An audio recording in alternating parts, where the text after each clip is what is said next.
Hello friends, engineering bullet में आप सभी का एक बार फिर स्वागत है। आज से हम आपके सामने एक नई लेक्चर वीडियो सीरीज़ लेकर आए हैं जिसमें हम डिटेल एक्सप्लेनेशन देंगे जनरल अवेयरनेस के जो पेपर्स लिए गए हैं अब तक एसएससी जीए के पुराने, उनको हम कवर करेंगे। उसमें हम जितनी भी स्टैटिक जीके है जैसे history, geography, general science, economy, polity, उसको हम यहाँ पे कम्प्लीटली एक डिटेल एक्सप्लेनेशन देंगे, सॉल्यूशन देंगे और उसमें जो जितना भी आप इम्पॉर्टेंट पॉइंट से एक्सट्रैक्ट कर सकते हैं हम वो लेंगे।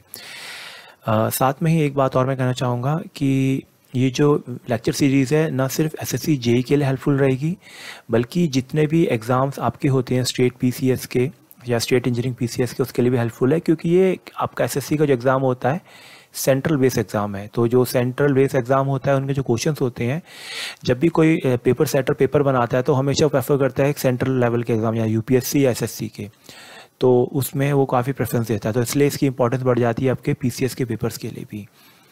और साथ में ही इसमें जो हमारा करंट अफेयर्स का जो पोर्शन है वो उसमें हम इंक्लूडेड नहीं करेंगे, क्योंकि करंट अफेयर लास्ट ईयर का ही आता है एसएससी में। तो इसलिए करंट अफेयर की हम एक नई लेक्चर सीरीज़ बनाएंगे आपकी, और वो आपको हम देना शुरू कर देंगे कुछ टाइम बाद, जो लास्ट ईयर की पूरी कंप्लीट होगी और अप टू एग्ज़ाम डेट जब तक आएगी तब तक वो पूरी अपडेट रहेगी आपकी। चलिए शुरू करते हैं हम अपनी लेक्चर सीरीज़।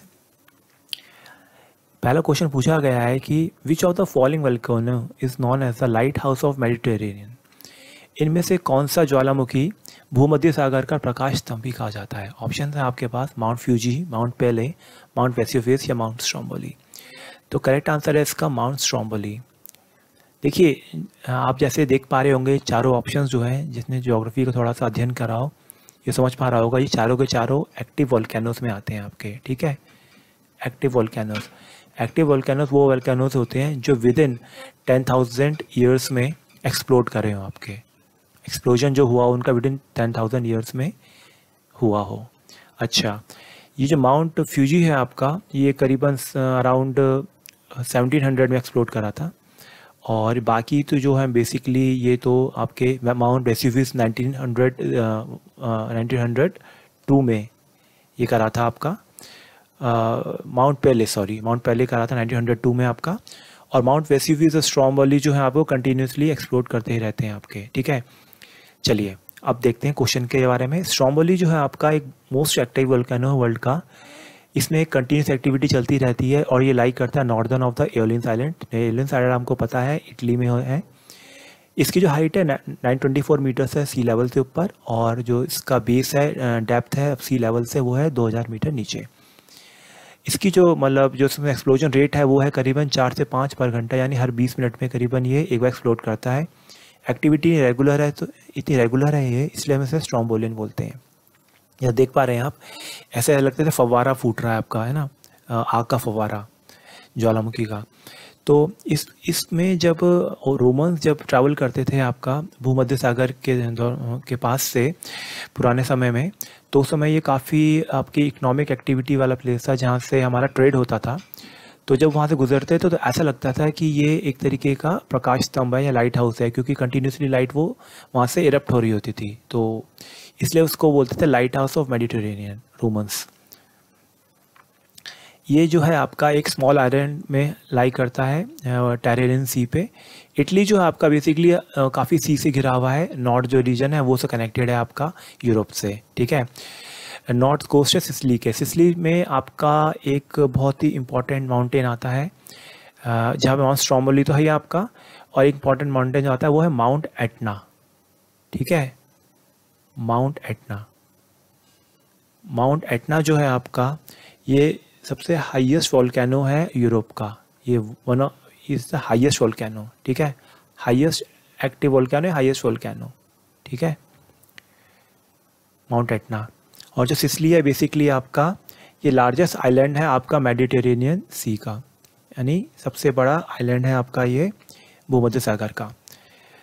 और माउंट इसके बारे में थोड़ा सा हमें एक दो बातें और देख लेते हैं। आपने अगर एक मूवी देखी हो या नॉवल पढ़ा हो Lord of the ring, LOTR, तो इसके जो राइटर थे ये इम्पोर्टेंट है, J.R.R. टॉलकिन। काफ़ी फेमस नॉवल है, इसलिए पूछ लिया जाता है कितनी जगहों पे। इसका जो एंड का पार्ट है जिसमें आपका जो कैरेक्टर हीरो होता है फ्रोडो, वो जो जाता है आपका जिस एरिया में जाता है वो एंड में, तो वो माउंट डूम जो इसमें पर्वत दिखाया गया माउंट डूम, वो आपका इसी रीजन की पूरी स्टोरी उन्होंने बताई है उसमें, वो से इसी से इंस्पायर्ड थे आपके, ठीक है। अच्छा, और जो एक मूवी एक स्टोरी और है जो नॉवल आपका लिखा गया था, a journey to the centre of the earth, ये जूल्स वर्न का नॉवल है। जिनको ज्योग्राफी में बहुत इंटरेस्ट हो वो जरूर पढ़े, as a fantasy based novel है बट काफ़ी फेमस नॉवल है ये भी पूछ लेते हैं कभी कभी।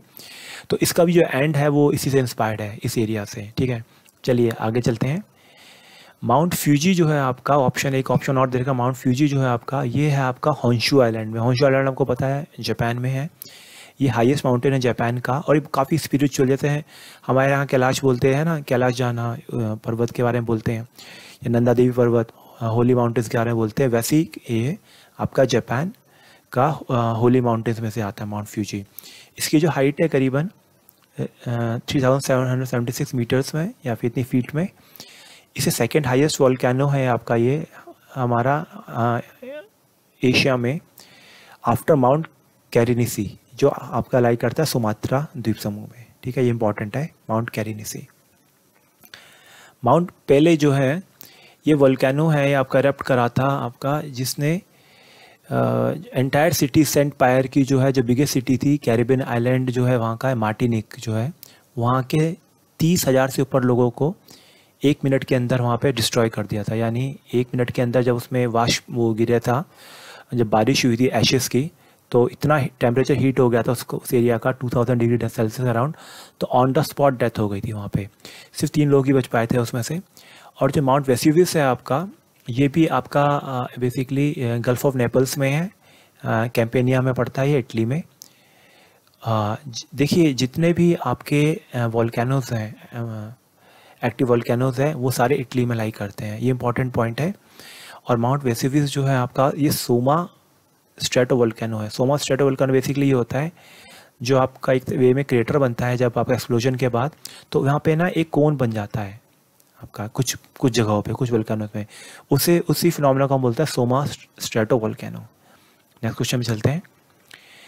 Which from the ancient temples at the following place was build during Chalukya regime, Chalukya के समय में कौन सा पुराना टेम्पल वहाँ पे उन्होंने बनाया था, ठीक है। ऑप्शन है बादामी, भीतरगांव, सांची या बोध गया। तो आपका आंसर है आपका बादामी, ठीक है, ऑप्शन नंबर ए।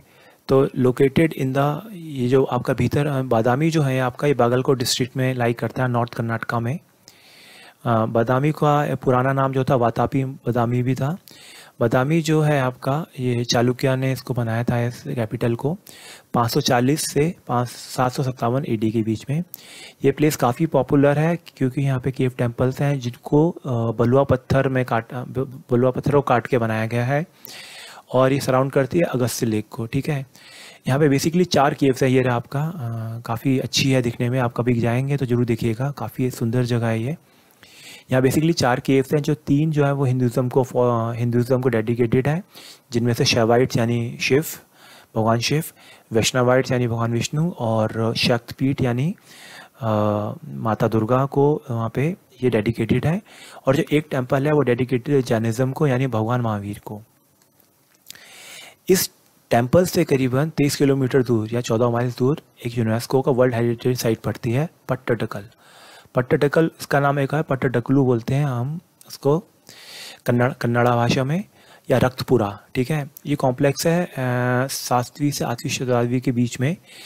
यहाँ पे हिंदू और जैन टेम्पल्स हैं आपके, नॉर्दर्न कर्नाटका में पड़ता है ये पड़ता है आपका वेस्ट बैंक यानी पश्चिम की तरफ मालप्रभा रिवर के, ठीक है।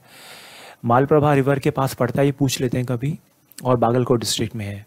यहाँ पे 2 टेम्पल्स बड़े इंपॉर्टेंट हैं, जिसमें से एक क्वेश्चन पूछा जा चुका है सिविल सर्विस में, IAS 2009 में पूछा जा चुका है क्वेश्चन कि विरूपक्ष टेम्पल कहाँ पे है आपका, ठीक है। मल्लिकार्जुन टेम्पल और विरूपक्ष टेम्पल 2 इंपॉर्टेंट टेम्पल्स में से आते हैं आपके। ये रहा आपका विरूपक्ष टेम्पल।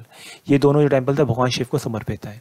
चलिए अब बाकी ऑप्शन तो उनके बारे में देख लेते हैं, क्योंकि कभी पूछा जा सकता है स्टेट पीसीएस में। जैसे भीतरगांव के बारे में है, ये कानपुर डिस्ट्रिक्ट में लाई करता है। जब ऑप्शंस दिए हैं तो किसी कारण से दिए होंगे उन्होंने। ये भी एक एशियन हिंदू टेम्पल है और ये लार्जेस्ट इंडियन ब्रिक टेम्पल है जो सर्वाइव कर रहा है गुप्ता पीरियड से, तो इसलिए पूछ सकते हैं भीतरगांव, कभी यूपी पीसीएस में पूछा जा सकता है। सांची स्तूप जो है ये इंपॉर्टेंट क्वेश्चन है। ये बुद्धिस्ट कॉम्प्लेक्स है जो ग्रेट स्तूपास के लिए है, फेमस है। स्तूपास बेसिकली क्या होते हैं, आपके माउंट्स होते हैं इस तरीके के, इस तरीके के माउंट्स होते हैं आपके।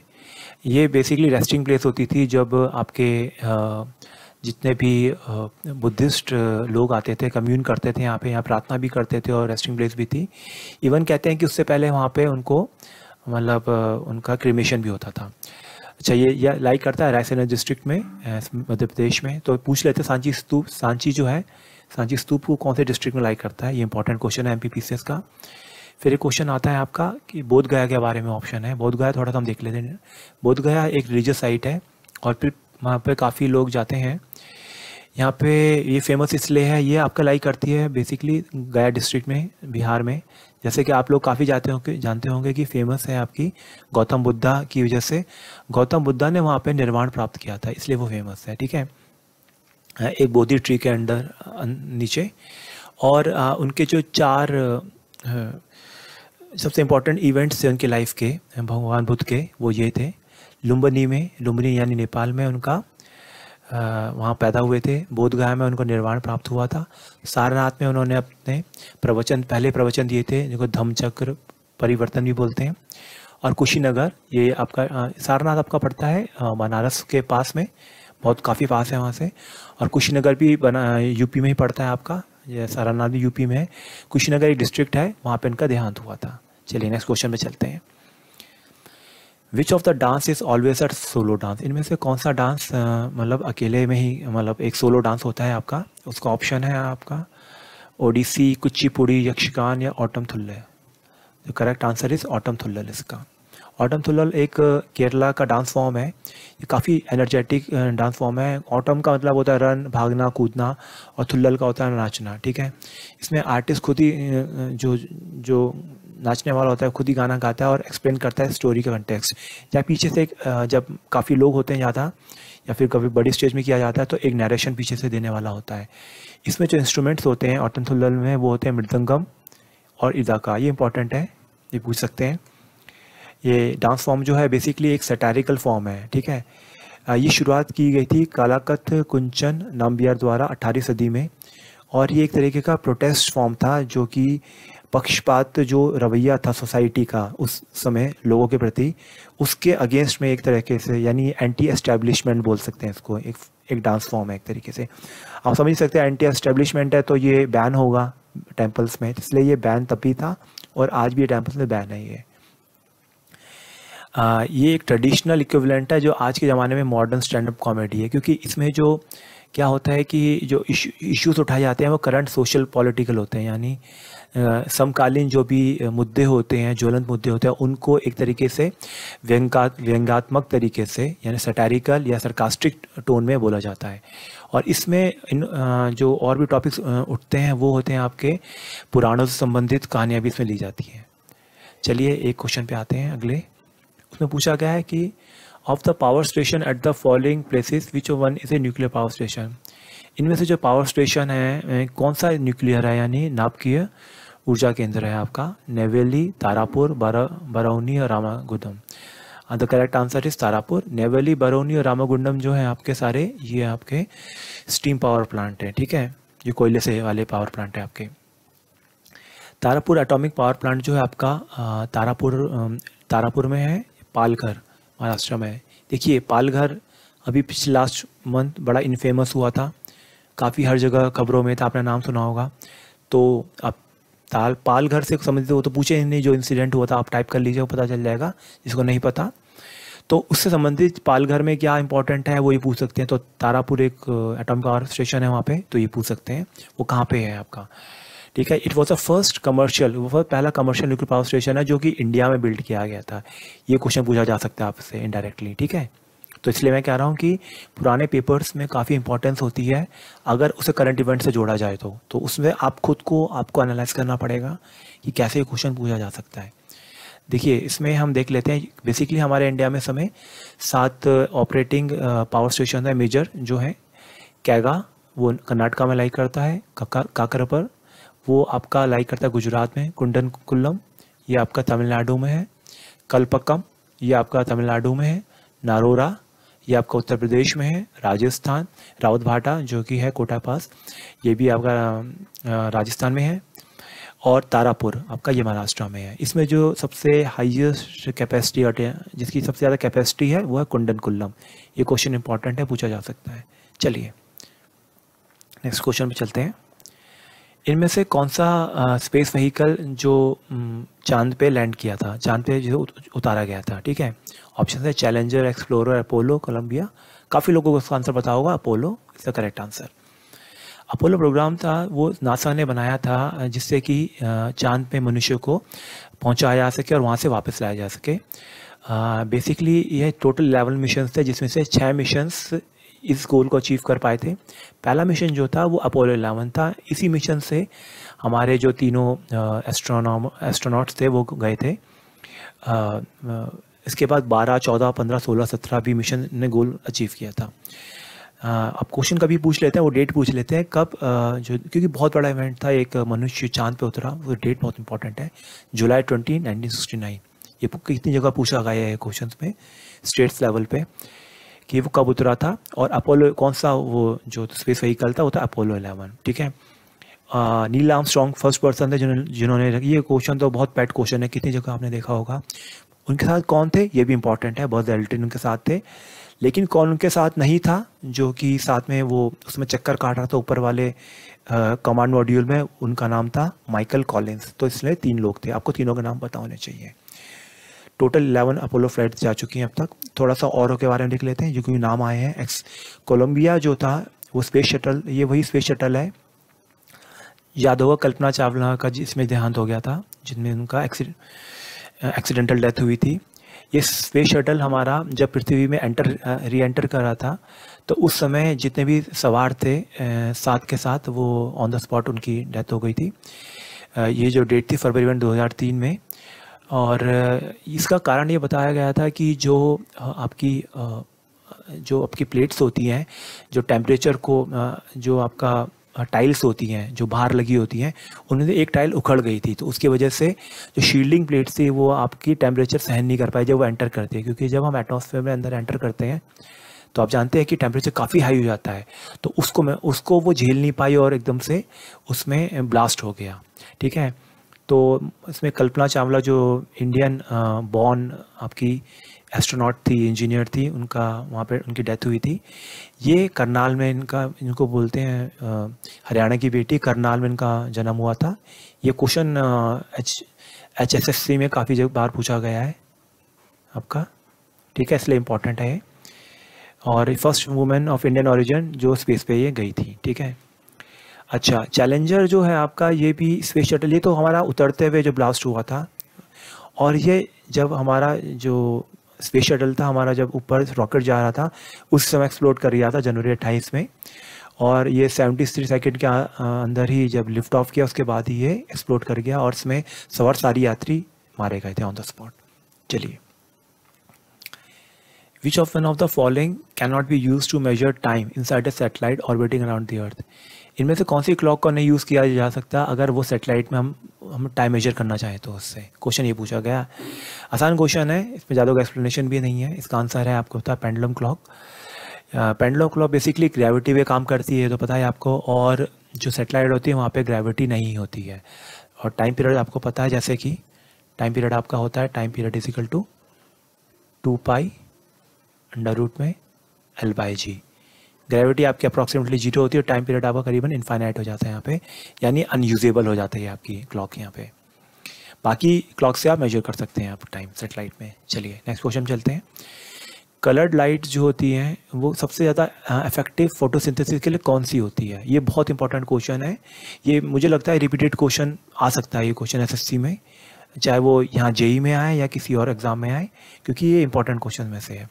इसका आंसर है रेड एंड ब्लू। ठीक है, देखिए जो बेस्ट वेवलेंथ है, बेस्ट लाइट है विजिबल, वो आपकी जो फोटोसिंथेसिस के लिए वो या तो ब्लू रेंज में आती है जिसकी रेंज है करीबन 450 नैनोमीटर, और आपकी या तो आती है रेड लाइट जो लाल रोशनी है आपकी करीबन 600 से 700 नैनोमीटर के बीच में।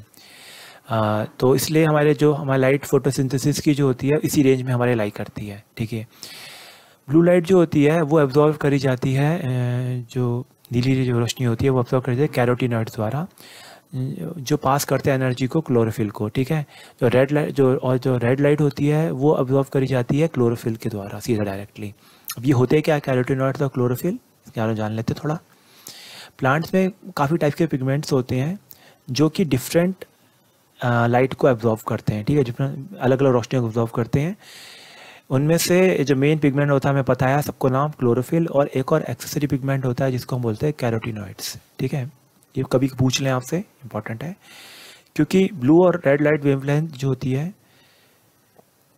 इनमें exactly right amount of energy होती है जो कि एक्साइट कर देती है इलेक्ट्रॉन्स को जो कि ऑर्बिट कर रहे होते हैं आपके क्लोरोफिल के एटम में, उनको वो वहाँ से निकाल देती है, यानी वो ज़्यादा इफेक्टिव होती है वो लाइट, और ताकि वो जो हायर एनर्जी लेवल पे चले जाते हैं। तो इसलिए सबसे ज़्यादा इफेक्टिव जो लाइट होती है आपकी रेड और ब्लू होती है। चलिए नेक्स्ट क्वेश्चन में चलते हैं। जो पेनिट्रेटिंग पावर होती है आपकी वो लीस्ट किस केस में होती है, alpha rays, gamma rays, beta rays, X rays. आपको पता ही है कि ये जो आपके रेडिएशंस होती हैं आपकी, बेसिकली 3 टाइप की रेडिएशंस होती हैं। जब भी हमारी कोई भी रेडिएटिव एमिशन होता है आपका, वो होता है एक अल्फ़ा रेज होता है, उसमें बीटा रेडिएशन होते हैं, गामा रेडिएशन होती है। ठीक है, ये क्या होता है, जब आपका जो न्यूक्लियस होता है आपका अनस्टेबल हो जाता है तो वो आपका रेज एमिट करता है, तो रेडिएशंस एमिट करता है। अल्फ़ा रेडिएशन जो होती है उसमें क्या होता है, आपका अल्फ़ा पार्टिकल जिसे हम हीलियम न्यूक्लियाई बोलते हैं, उसका जो नंबर होता है इस तरीके से होता है। ठीक है, एटॉमिक मास और एटॉमिक नंबर होता है, ये होता है, ये एमिट करता है। बीटा रेडिएशन में आपका इलेक्ट्रॉन या पॉजिट्रॉन्स आपके एमिट होते हैं, और गामा रेडिएशन में आपका एनर्जेटिक फोटोन्स आपके एमिट होते हैं। ठीक है, अल्फा और जो बीटा डीके होता है ये almost leave the nucleus in excited state, हमेशा एक्साइटेड स्टेट में पहुंचा देता है आपके न्यूक्लियस को। गामा एमिशन जो होता है आपका वो आपके न्यूक्लियस को स्टेबल स्टेट पे लाता है। ठीक है, अच्छा देखिए इसका थोड़ा टेबल देख लेते हैं एक बार। अल्फ़ा का जो होता है सिंबल आपको पता है, ये होता है, इसका मास बताती है 4 एटॉमिक मास यूनिट होता है। पेनिट्रेटिंग पावर यानी जो मतलब पार करने की क्षमता जो होती है उसकी किसी भी ऑब्जेक्ट से, वो बहुत कम होती है अल्फ़ा की। ठीक है, क्योंकि सबसे ज़्यादा टाइम लगाती है ये। आयनाइजिंग पावर, क्योंकि टाइम ज़्यादा लगाती है इसलिए आयनाइजिंग पावर सबसे ज़्यादा होती है इसकी। शील्डिंग जो होती है, पेपर या स्किन से भी हम उसको हम शील्ड कर सकते हैं, यानी उसको पार नहीं कर पाएगी इसकी रेस। बीटा जो होती है इसका मास जो होता है 1/2000 टाइम्स होता है। पेनिट्रेटिंग पावर से इमीडिएट होती है, आयनाइजिंग पावर भी इंटरमीडिएट है, बीच की होती है। शील्डिंग एल्यूमिनियम से हम इसको आराम से शील्ड कर सकते हैं, एल्यूमिनियम से। और जो गामा होता है इसमें मास कुछ नहीं होता, और इसमें एनर्जी बहुत ज़्यादा होती है, पेनिट्रेटिंग पावर इसकी सबसे ज़्यादा होती है। ठीक है, और इसकी आयनाइजिंग पावर सबसे कम होती है, और इसमें हमें लेड का इतनी 2 इंच की लेड की थिकनेस की प्लेट लगानी पड़े तब जाके रुकती है। अच्छा, एक क्वेश्चन मुझे अच्छा लगा, मैंने थोड़ा सा इसमें और इन्फॉर्मेशन ऐड करी है। न्यूट्रिनोस जो होते हैं, न्यूट्रिनोस, ये most penetrating type of radiation होती है। अगर पूछा जाए, एक ऑप्शन और दे दिया जाए, न्यूट्रिनोस दे दिया जाए, तो आपका करेक्ट आंसर होगा न्यूट्रिनोस। न्यूट्रिनोस बेसिकली चार्जलेस या वेरी लेस मास या मासलेस पार्टिकल्स है जो पूरे ब्रह्मांड में है इस समय। ठीक है, इंडिया में एक न्यूट्रिनो बेस्ड ऑब्जर्वेटरी बनाई जा रही है जो अंडर कंस्ट्रक्शन है तमिलनाडु में। ये क्वेश्चन आ चुका है, और ये इतना न्यूट्रिनो की पेनिट्रेशन इतनी हाई होती है कि ये पूरी अर्थ को आराम से पास कर जाते हैं। ठीक है, तो उसको डिटेक्ट करने के लिए ये ऑब्जर्वेटरी इंडिया में बन रही है आपकी। चलिए नेक्स्ट क्वेश्चन में चलते हैं। Which of the following is a source of direct tax revenue to the central government. इनमें से कौन सा डायरेक्ट टैक्स रेवेन्यू का जरिया है सेंट्रल गवर्नमेंट के द्वारा के पास? वो है correct answer tax on corporate profits. ठीक है, पहले थोड़ा देख लेते हैं डायरेक्ट टैक्स और इनडायरेक्ट टैक्स होते हैं क्या आपके। डायरेक्ट टैक्स होते हैं जो कि इनकम पे चार्ज किए जाते हैं आपके, इनकम पे, सैलरी पे या प्रॉफिट इंडिविजुअल कॉर्पोरेट्स पे उसमें चार्ज किए जाते हैं। इसमें जो आपका डायरेक्ट टैक्स में बर्डन होता है, यानी वो हम किसी और पे शिफ्ट नहीं कर सकते, यानी जिससे हम वही देगा, कोई दूसरा नहीं देगा। और ये लार्जली जो टैक्सेस होते हैं इनकम या वेल्थ पे लगते हैं। इनकम टैक्स आप इसके एग्जांपल से इंपॉर्टेंट है, income tax, corporation tax, property tax, inheritance tax और गिफ्ट टैक्स इसके एग्जांपल हैं। जो इनडायरेक्ट टैक्स होता है आपका, इसमें क्या होता है, एक आदमी टैक्स कलेक्ट करता है कस्टमर से और वो गवर्नमेंट को पे करता है, ये इनडायरेक्ट टैक्स होता है। इसमें बर्डन जो होता है आप जैसे समझ ही पा रहे हैं, वो टैक्स शिफ्ट कर जाता है टैक्स पेयर पे टू समवन एल्स, जिससे हम लेना है वो दूसरे पे शिफ्ट हो जाता है टैक्स आपका। इनडायरेक्ट टैक्स जो होता है, इसका एक इफेक्ट होता है, ये प्राइस को, प्रोडक्ट का जो प्राइस होता है उसको बढ़ा सकता है और जिन पे इम्पोज किया जाता है। इसके एग्जांपल्स जो हैं custom duty, import duty, central excise, service duty and value added tax जो है, जो अब ऑब्सोलीट है, ये लिया जाता है आपका। डायरेक्ट टैक्स के कुछ एडवांटेजेस हैं, ये इन्फ्लेमेशन को कम करने का काम आता है और ये सोशल और इकोनॉमिक बैलेंस बनाने के काम आता है, ठीक है। इनकम टैक्स जो है आपका, जो अब सारे टैक्स हट के अब जीएसटी लग चुका है, आप जानते ही हैं, ठीक है। और इसमें जो इन्फ्लेमेशन वो ये कब कैसे करता है, बेसिकली देखिए, मान लीजिए गवर्नमेंट क्या करती है, जब आपका इन्फ्लेमेशन बढ़ता है तो गवर्नमेंट टैक्स रेट बढ़ा देती है। इससे क्या होता है कि मॉनेटरी इन्फ्लेशन जब बढ़ता है, इससे क्या होता है कि डिमांड जो होती है गुड्स की, वो आपकी कम हो जाती है गुड्स एंड सर्विसेज पे, और इसकी वजह से क्या होता है कि कम डिमांड की वजह से इन्फ्लेमेशन जो होता है आपका, वो अपने आप ही कंडेंस करना या कम होना शुरू हो जाता है आपका। चलिए नेक्स्ट क्वेश्चन पे चलते हैं। सबसे पहली एयर कंडीशन गाड़ी, एयर कंडीशन जो ट्रेन थी आपकी भारत में कब इंट्रोड्यूस की गई? इसका करेक्ट आंसर है ऑप्शन नंबर सी, 1956, ठीक है। जो ट्रेन स्टार्ट की 1956 में, वो first fully air condition train थी। वो किसके बीच में थी, ये पूछ सकते हैं मे बी, अमृतसर से बॉम्बे, अमृतसर हावड़ा या बॉम्बे के बीच में, ठीक है, या अमृतसर बॉम्बे और हावड़ा बॉम्बे के बीच में थी आपकी, ठीक है। अमृतसर हावड़ा और अमृतसर बॉम्बे के बीच में, ठीक है, दोनों के दोनों दिल्ली से पास करती थी। अब इनका जो करंट नाम है, यानी अमृतसर बॉम्बे का पश्चिम और पूर्व एक्सप्रेस इसका नाम है। 1986 में, 1986 में कंप्यूटराइज्ड टिकटिंग और रिजर्वेशन इंट्रोड्यूस किया दिल्ली में। कभी होता है रेलवे एग्जाम में आपसे ये पूछ लें, इंपॉर्टेंट पॉइंट है। How many members to be present in Lok Sabha to make quorum? एक कोरम को कंप्लीट करने के लिए कितने मेंबर्स चाहिए थे लोकसभा में? इसका जो करेक्ट आंसर है वो 1/10 है, 1/10 टोटल मेंबर्स। कोरम का मतलब होता है कि मिनिमम नंबर ऑफ एमपी जो हमें चाहिए एक हाउस में, एक हाउस की प्रोसीडिंग को स्टार्ट करने के लिए, चाहे वो आपका लोकसभा का और राज्यसभा का हो। आर्टिकल 100 में ये पॉइंट आता है कॉन्स्टिट्यूशन में, जिसमें कहते हैं कि कम से कम 10% टोटल मेंबर जो हाउस के वो प्रेजेंट होने चाहिए to constitute the quorum, to जिससे कि हमारी मीटिंग स्टार्ट हो सके इधर हाउस ऑफ पार्लियामेंट में, ठीक है। अगर एग्जांपल ले लेते हैं, अगर हमारे हाउस में करीबन 250 मेंबर्स हैं और तो 25 मेंबर हमारे, एटलीस्ट को 10% कितना हुआ, 25 मेंबर्स हमारे कम से कम प्रेजेंट होना चाहिए हाउस में, जिससे हमारी प्रोसीडिंग स्टार्ट हो सके।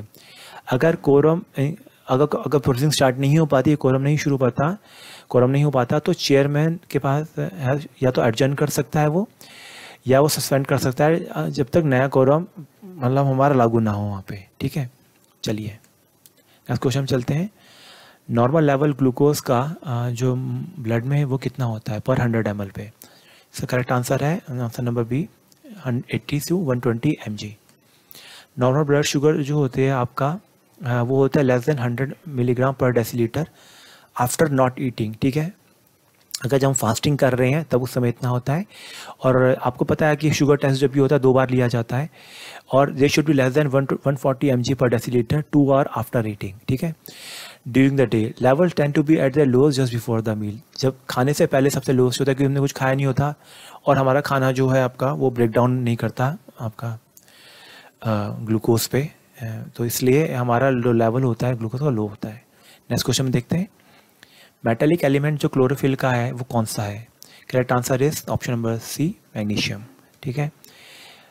Chlorophyll has magnesium as central metal आए, देख पा रहे हैं आप ये डायग्राम, जैसे देखें फिगर में मैग्नीशियम सेंटर आयन है आपका।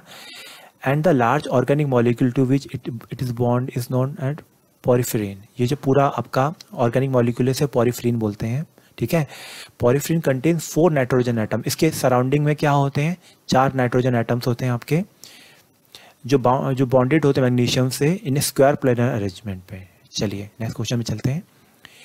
Paint red is the suspension of lead monoxide, lead trioxide, lead dioxide, lead tetroxide. तो करेक्ट आंसर है इसका लेड टेट्राऑक्साइड। देखिए लेड टेट्राऑक्साइड या सेकंड या फोर्थ ऑक्साइड भी बोलते हैं इसको इसका एक और नाम होता है रेड लेड और मिनियम, ठीक है। ये एक इनऑर्गेनिक कंपाउंड है जिसका फॉर्मूला होता है Pb3O4।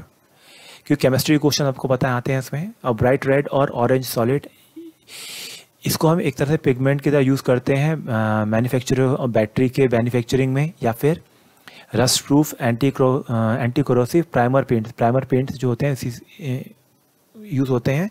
जब भी स्टील वर्क हमें कोई करना होता है तो जो प्राइमर लगता है पेंट का, वो इसमें उसका यूज़ होता है आपका।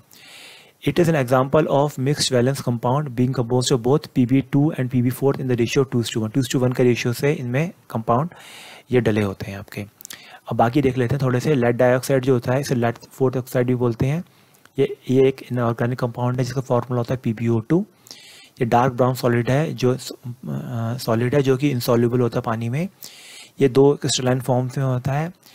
It has several important application, जैसे कि इलेक्ट्रोकेमिस्ट्री में यूज़ होता है। As a positive plate lead acid battery के बनाने के काम आता है ये। और फिर देख लेते हैं लेड मोनोऑक्साइड के बारे में। इसका फॉर्मूला ये होता है lead 2 oxide. It is inorganic compound जो कि इसका फॉर्मूला होता है PbO, लेड मोनोऑक्साइड का। मॉडर्न एप्लीकेशन जो होती है इसकी mostly lead based industrial glass में होती है, या इंडस्ट्रियल या सेरेमिक्स में होती है, या फिर कंप्यूटर कंपोनेंट बनाने के भी काम आता है, इंपॉर्टेंट है। चलिए नेक्स्ट क्वेश्चन में चलते हैं। One of the objective of 1956 industrial policy resolution was to control। 1956 का जो इंडस्ट्रियल पॉलिसी रिजोल्यूशन लाया गया था उसका किससे कंट्रोल करने के लिए लाया गया था, उसका आंसर है एंट्री ऑफ प्राइवेट एंटरप्रेन्योर्स इन की एंड स्ट्रेटेजिक इंडस्ट्रीज। यानी प्राइवेट आपका जो प्राइवेट एंटरप्रेन्योर्स है उनको कंट्रोल करने के लिए, ठीक है। चलिए देखिए इंडस्ट्रियल पॉलिसी रिजोल्यूशन जो 1956 का था वो बेस था मेलानोबिस मॉडल पे।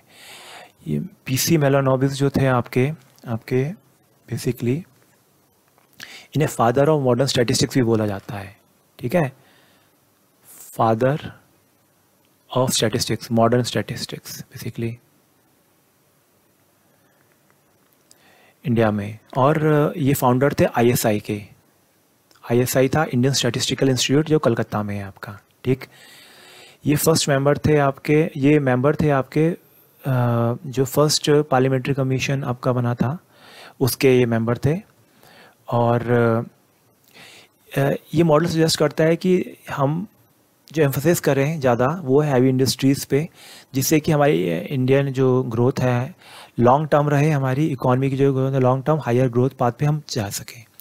बेसिकली इनका जो मॉडल था वो थोड़ा सा उसका मॉडल जो फेल इसलिए हो गया क्योंकि एक तो उसमें टैक्सेशन का कोई प्रावधान नहीं था, ठीक है। टैक्सेशन का कोई प्रावधान नहीं था इसमें, और इसमें जो हमारा फॉरेन रिजर्व था वो उसमें काफ़ी गिर गया था आफ्टर 2 और 3 ईयर्स ही। ये जो मॉडल है आपका PC मेलानोबिस मॉडल, ये आपका रशियन मॉडल से इंस्पायर था। बेसिकली फेल्डमैन मेलानोबिस मॉडल से कहते हैं। चलिए, और जो आपका थर्ड आपकी जो आई थी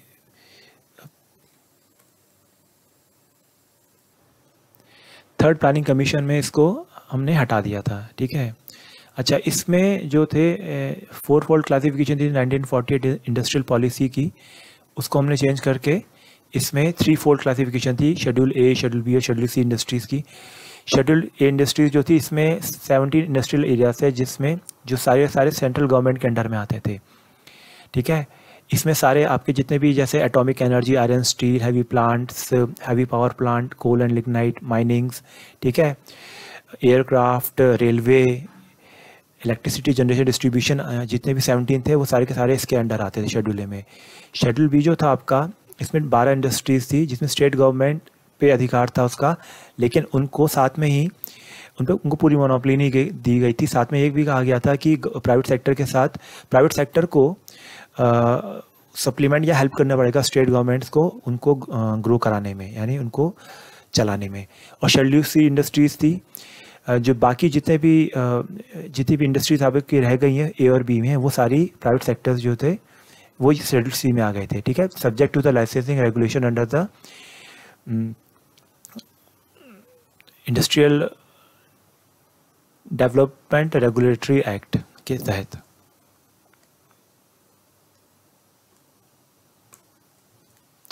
चलिए, thank you very much friends, keep watching engineering bullet.